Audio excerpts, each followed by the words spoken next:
پہ آئے میرے پیارے ریڈرز، ایک نئے ناول کے ساتھ حاضر ہوں۔ جیسا کہ آپ کو پتہ ہے کہ فریب چشم کی لاسٹ ایپیسوڈ اپلوڈ ہو چکی ہے، تو اس کے بعد نیو ایپیسوڈ ہے حرارت وصل، رائٹر ہے میم این۔ ایپیسوڈ نمبر 1 کے ساتھ حاضر ہوں۔ امید کرتی ہوں کہ ناول آپ کو پسند آئے گا۔ اگر پسند آئے تو اپنی قیمتی رائے جو ہے کمنٹ سیکشن میں ضرور دیجیے گا۔ تو ناول سٹارٹ کرتے ہیں۔ وہ اندھا دھند بھاگتی چلی جا رہی تھی۔ ایسا محسوس ہو رہا تھا جیسے اسے بھاگتے ہوئے صدیاں بیت گئی ہوں۔ پیروں میں موجود اونچی ہیل والی جوتی وہ اتار کر کہیں پھینک چکی تھی، جس کے باعث روڈ پر موجود کنکر پیروں میں چھپ رہے تھے۔ پر اسے اس وقت کسی درد تکلیف کی پرواہ تھی تو بس اپنی عزت کی حفاظت کی۔ سرخ عروسی جوڑا بارش میں بھیگنے سے گیلا ہو کر جسم سے چپکا الگ کوفت زدہ کر رہا تھا۔ نیٹ کا باریک دوپٹہ بھاگنے کے دوران ہوا کے ساتھ پھڑ پھڑا کر پیچھے کی طرف اڑ رہا تھا۔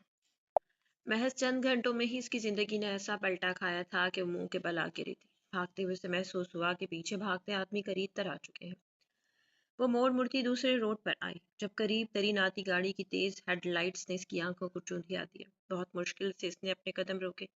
اس کے قدم روکتے پیچھے موجود آدمی بھی اس کے بالکل نزدیک آ گئے۔ سامنے رکتی گاڑی سے ایک آدمی نکل کر اس کے سامنے آ کھڑا ہوا، پر تب تک وہ پیچھے موجود آدمیوں کے چنگل میں پھنس چکی تھی۔ کہاں بھاگ رہی تھی میری بلبل؟ آخر ہاتھ آ ہی گئی نا۔ پیلے دانتوں کی نمائش کرتا وہ مرد بھرپور خباثت سے ہنس دیا، جبکہ اس کے بغل میں کھڑے باقی 2-3 آدمیوں کے چہرے سے بھی خباثت ٹپک رہی تھی۔ وہ اس کی طرف بڑھنے لگا تو وہ چیختی ہوئی سامنے کھڑی اجنبی کے پیچھے چھپ گئی۔ جو کہنا ہے مجھے کہو، وہ جذبات سے آری لہجے میں بولا تو مقابل مکرو ہنسی ہنس دیا۔ طوائف ہے یہ صاحب، آج رات کے لیے خریدا تھا، پر یہ ڈر کر بھاگ اٹھی۔ اس کی بات پر وہ روتی ہوئی نفی میں سر ہلانے لگی۔ داؤد کمال نے چہرہ موڑ کر اپنے پیچھے کھڑی لڑکی کو دیکھا جو عروسی جوڑا پہنے بکھری حالت میں کھڑی سر نفی میں ہلاتی آنسو بہا رہی تھی۔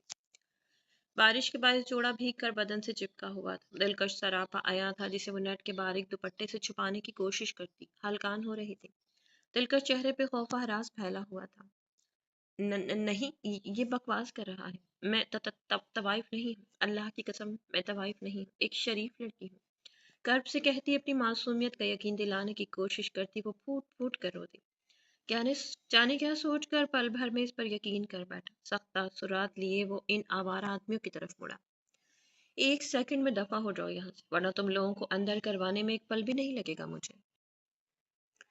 اس کے سرد لہجے اور الفاظ پر اب پل بھر کو گڑبڑایا، پر اگلے ہی لمحے خود کو شیر سمجھتا بولا، تم سے چھین کر لے جائیں گے اس بلبل کو، اکیلے مزہ نہیں کرنے دیں گے، بھائی ہمارا بھی تو حصہ بنتا ہے۔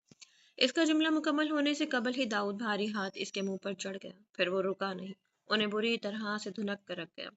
شراب کے نشے میں دھت وہ تینوں مرد اس تند و توانا مرد کا مقابلہ نہ کر پائے اور وہیں ڈھیر ہو گئے۔ وہ واپس اس لڑکی کی طرف مڑا۔ دیکھیں بی بی، میں ایک وکیل ہوں، قانون کا بندہ ہوں، اس لیے بغیر ایک بھی لفظ جھوٹ بولے مجھے پوری بات بتا دیں کہ اس طرح دلہن، بلکہ اجڑی ہوئی دلہن بن کر آدھی رات سنسان سڑک پر اس برستی بارش میں کیا کر رہی ہیں آپ؟ اگلے 5 منٹ میں وہ زلیخا کی زبانی اس کی کہانی جان چکا تھا، جس پر کافی حد تک وہ یقین بھی کر چکا تھا۔ کیا آپ کی نظر میں کوئی ایسا انسان ہے جو شادی کا خواہاں ہو؟ اس کے سوال پر وہ آنکھیں سکیڑ گیا، پھر اس کے جواب دینے سے پہلے ہی وہ پھر سے بول اٹھی کہ آپ کی شادی ہو چکی ہے۔ ایک دم 2 قدم آگے ہوتی پوچھ اٹھی، پیروں میں بندی پائل چھن چھنا اٹھی تو اس کی آواز اور سامنے کھڑی لڑکی کے سوال سے داؤد کو کوفت ہوئی۔ یہ آپ کا مسئلہ نہیں ہے بی بی، آپ فی الحال اپنے مسئلے پر توجہ دیں۔ سرد مہری سے کہتا وہ 2 قدم پیچھے کی طرف اٹھا گیا۔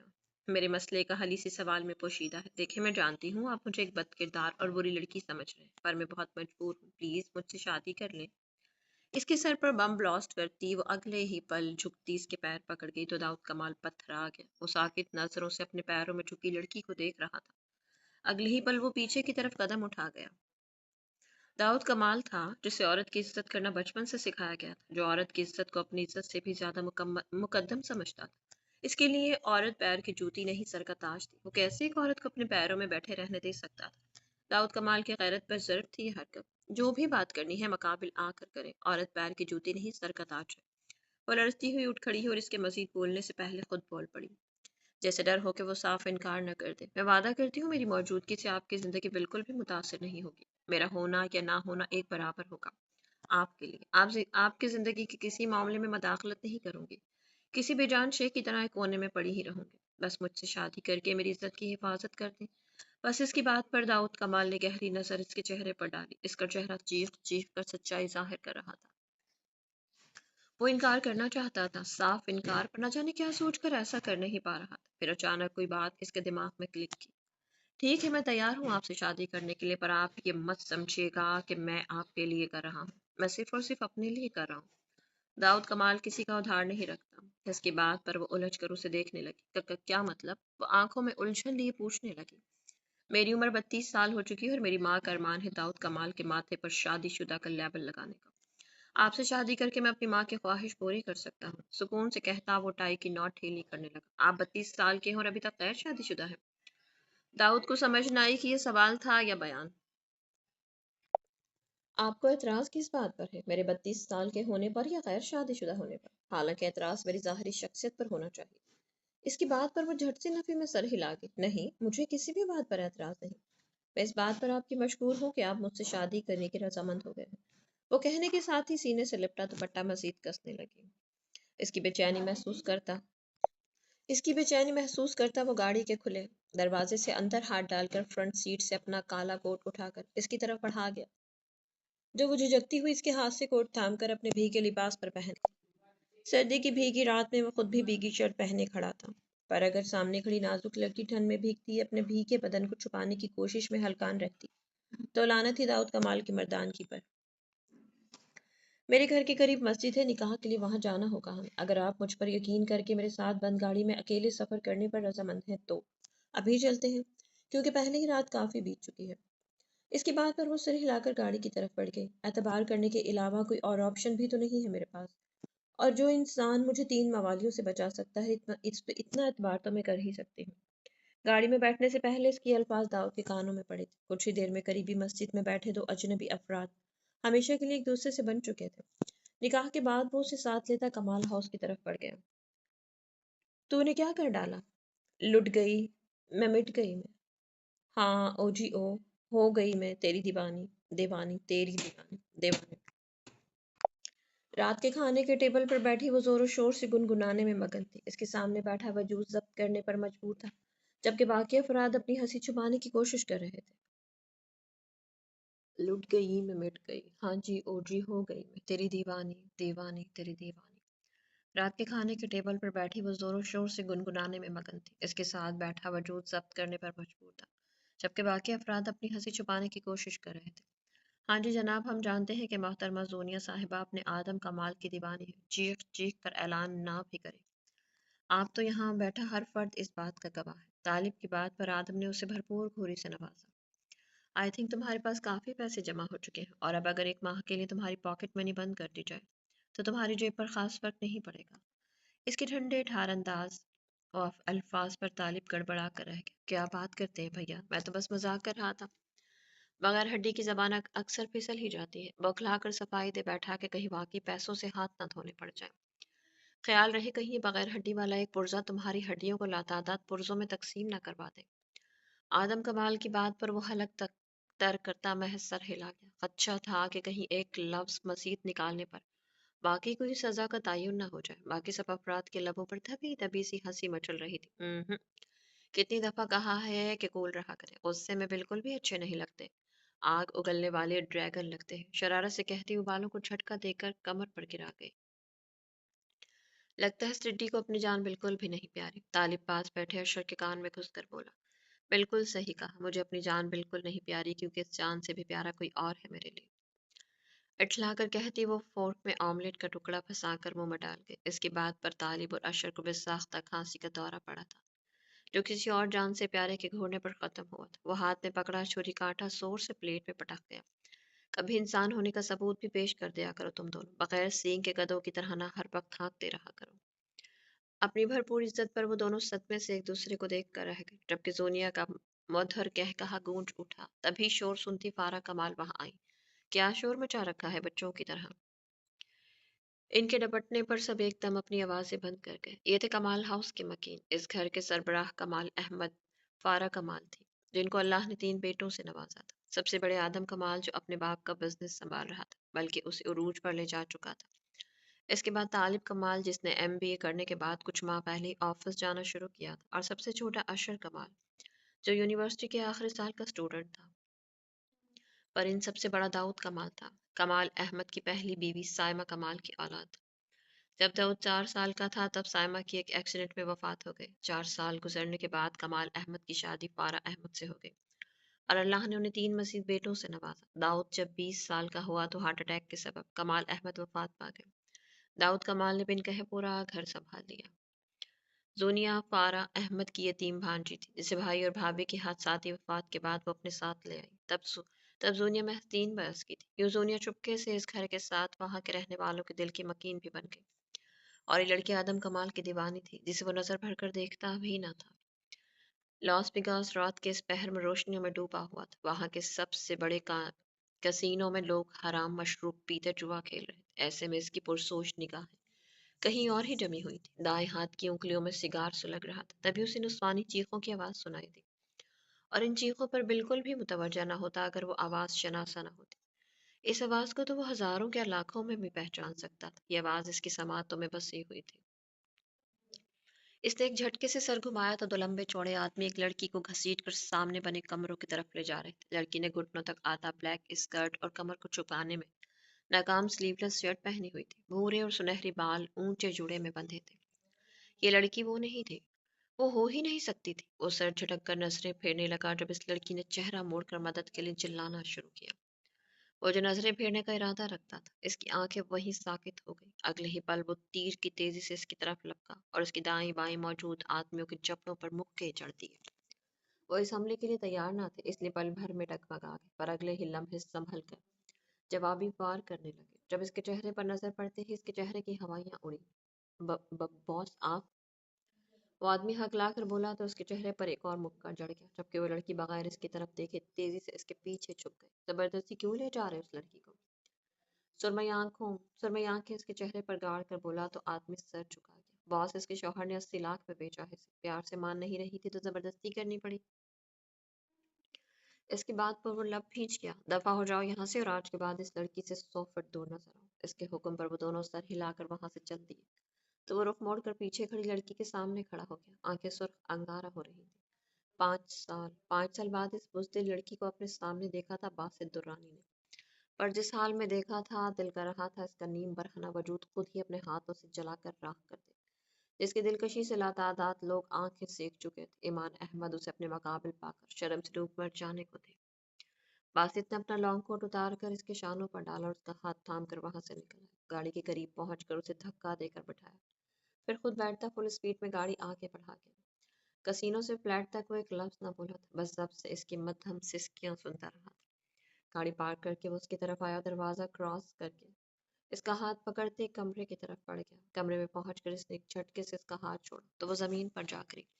وہ پنجوں کے بل اس کے مقابل بیٹھ گیا۔ اس لیے مجھ سے آزادی حاصل کی تھی تم نے، تاکہ جس بدن کو ہمیشہ مجھ سے بھی چھپا کر رکھا اسے لوگ دعوت نظارہ سمجھ لیں۔ اس کی سرمئی آنکھوں میں شکوہ ہے شکوہ تھا، ٹوٹے کانچ سی چبھن تھی جو چھپائے نہ چھپ رہی تھی۔ ایمان چہرہ ہاتھوں میں چھپاتی پھوٹ پھوٹ کر روتی، میں گنہگار ہو گئی، میں ناپاک ہو گئی ہوں آج۔ غیر مردوں نے گندی نظروں سے میرا جسم دیکھا، مجھے غلط ارادے سے چھوا، مجھے مار دو، مجھے ختم کر دو پلیز، مجھے خود سے گھن آ رہی ہے۔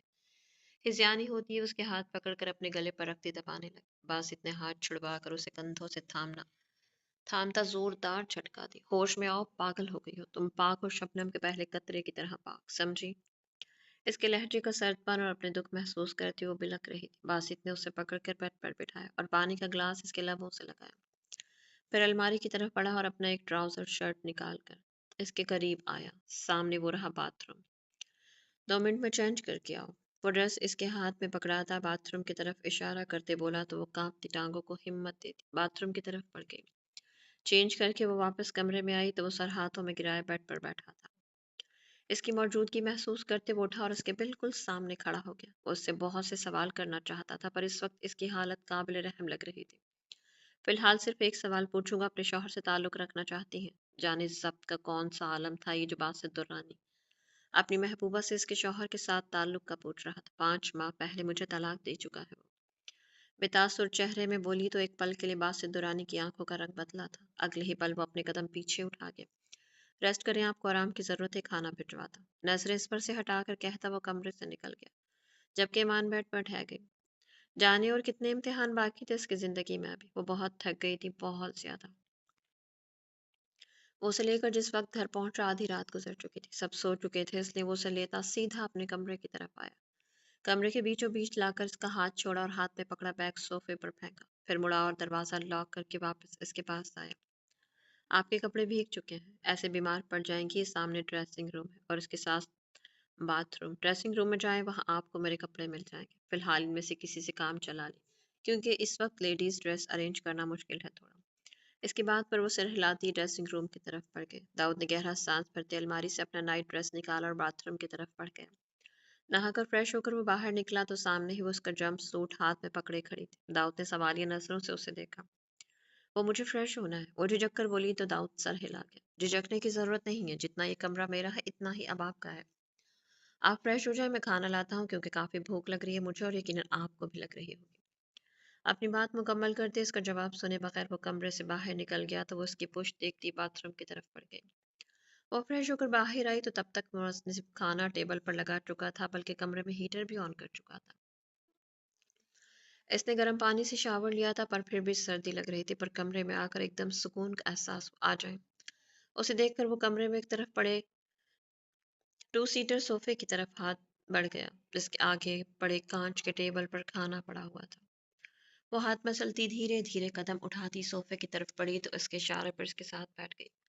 صوفہ اتنا بڑا نہیں تھا کہ وہ اس سے زیادہ فاصلہ کام کر پاتی، اس کا شانہ داؤد کے بازو کو چھو رہا تھا۔ داؤد نے پہلے اس کی پلیٹ میں کھانا ڈالا، پھر اپنی پلیٹ میں ڈالنے لگا، پھر نہ جانے کیا سوچ کر رک گیا۔ دوسری پلیٹ پیچھے کر دی، وہی پلیٹ اپنے اور زلیخا کے آگے رکھی۔ کھانا شروع کرو۔ اس کے کہنے پر وہ چمچ ہاتھ میں پکڑ گئی۔ بریانی دیکھ کر بھوک مزید چمک اٹھی تھی۔ پلیٹ خالی ہوئی تو وہ پھر سے بھر گیا۔ دیکھتے ہی دیکھتے وہ 3 پلیٹیں کھا گئی اور ڈش خالی ہو گئی۔ اور لاؤں؟ اس نے پوچھا تو بلا وجہ شرمندگی محسوس کرتی نفی میں سر ہلا گئی تو وہ برتن اٹھا کر کمرے سے باہر نکل گیا۔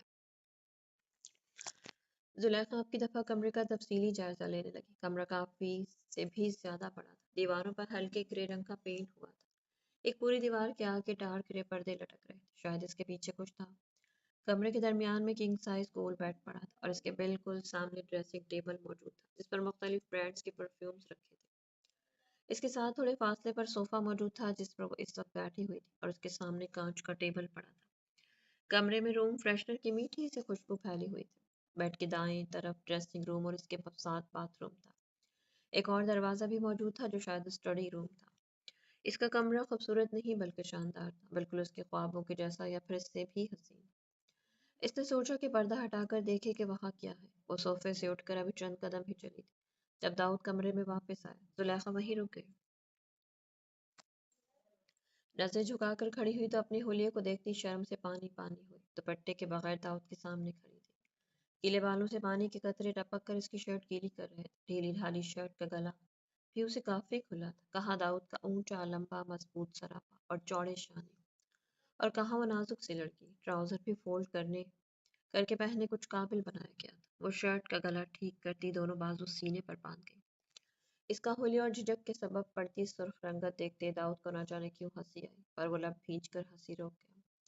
اسے خود پر حیرت ہوئی، نہ جانے کتنے عرصے کے بعد اس کے احساسات یوں ہوئے تھے۔ گھبرائیں مت، کسی غیر محرم کے نہیں بلکہ اپنے شوہر کے سامنے کھڑی ہیں۔ آپ پہلے اپنے بال خشک کر لیں ورنہ بیمار پڑ جائیں گے۔ نرمی سے کہتا وہ باتھ روم سے ٹاول پکڑ لایا۔ زلیخا نے اس کے ہاتھ سے ٹاول پکڑا اور ڈریسنگ کے آگے بیٹھتی اپنے بال خشک کرنے لگی۔ داؤد جا کر بیڈ پر لیٹ چکا تھا، وہ بال خشک کر چکی تو ٹاول باتھ روم میں رکھا ہے۔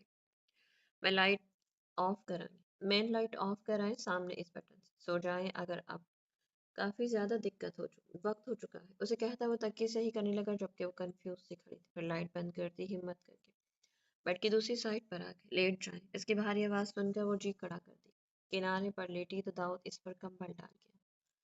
وہ سختی سے آنکھیں بند کر گئی۔ چند پل ہی گزرے تھے جب اسے نیند نے آ لیا۔ داؤد نے ایک نظر اسے دیکھا اور پھر خود بھی آنکھیں بند کر گیا۔ صبح ناشتے کے ٹیبل پر سب حسب معمول بیٹھے ہوئے تھے۔ آدم کمال کی نظریں ہاتھ میں پکڑے نیوز پیپر پر جمی تھی، جبکہ بالکل سامنے بیٹھی زونیا کی نظریں آدم کمال پر۔ طالب اور اشر باتوں میں مگن تھے، ساتھ ساتھ زونیا کو بھی چھیڑ رہے تھے۔ فارا کمال وہاں آئی تھی، تبھی داؤد کمال وہاں داخل ہوا تو اسے دیکھ کر فارا کمال کا چہرہ تن سا گیا، پر جب اس کے پیچھے سے نکلتی لڑکی کو دیکھا تو ایک دم وہ کھڑی ہو اٹھی۔ ان کی نظروں کا ارتکاز محسوس کرتے سب کی نظریں ایک ساتھ گھومی تھی۔